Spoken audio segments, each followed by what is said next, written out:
Hey there, I'm John Green, and today we're diving into a fascinating topic: countries that don't have their own currency.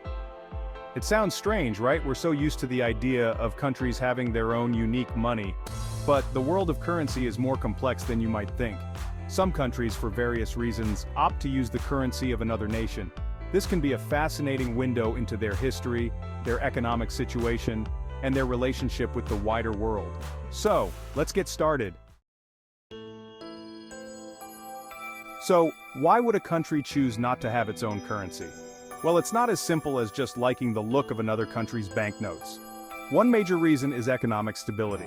A country might be experiencing wild inflation, where their own currency becomes essentially worthless. In these cases, adopting a more stable currency can help bring things back under control. Another reason can be historical.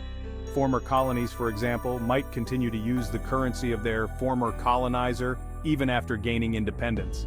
This can be a complex legacy with both positive and negative implications. And sometimes it's about practicality. If a country does a lot of trade with a particular nation, using the same currency can simplify transactions and boost economic ties.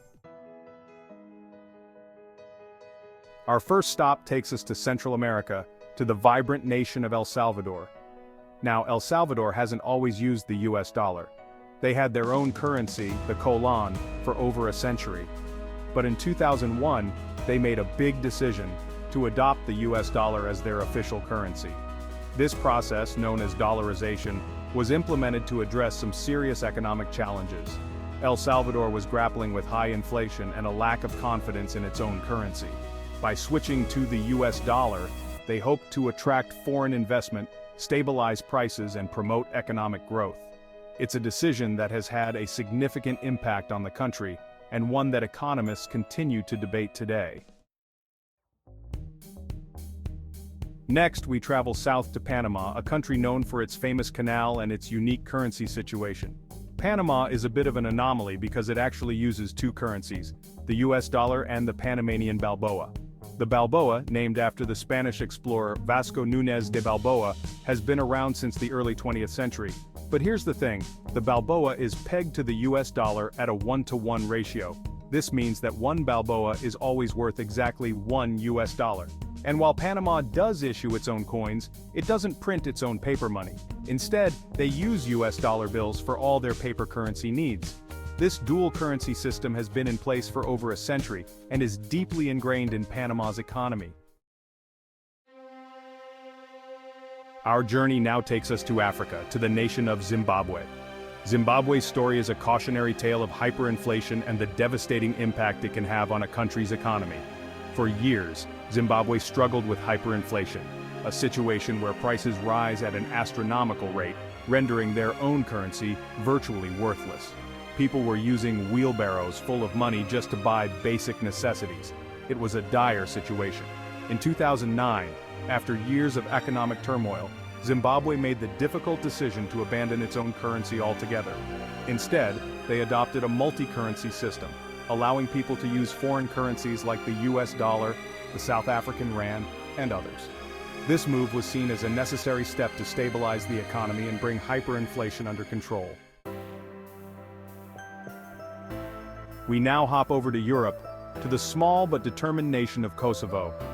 Kosovo, which declared its independence from Serbia in 2008, is a fascinating case study in currency adoption. Despite not being an official member of the Eurozone, Kosovo made the decision to adopt the euro as its official currency. This decision was driven by a desire for economic stability and closer ties with the European Union. By aligning their currency with the euro, Kosovo hoped to attract foreign investment, facilitate trade with European nations, and pave the way for potential future EU membership. It's a bold move for a young nation, and one that highlights the powerful role currency can play in shaping a country's destiny. Our final stop takes us to another European nation, Montenegro.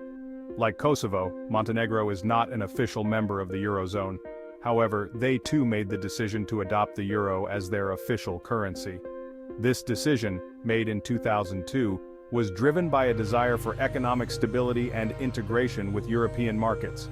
By aligning their currency with the euro, Montenegro aimed to attract foreign investment, boost trade with Eurozone countries, and ultimately, pave the way for potential future EU membership. It's a strategy that has been adopted by several non-Eurozone countries seeking closer economic ties with the EU. Thanks for watching. If you found this video interesting, don't forget to like, share, and subscribe for more fascinating insights into the world around us. See you next time.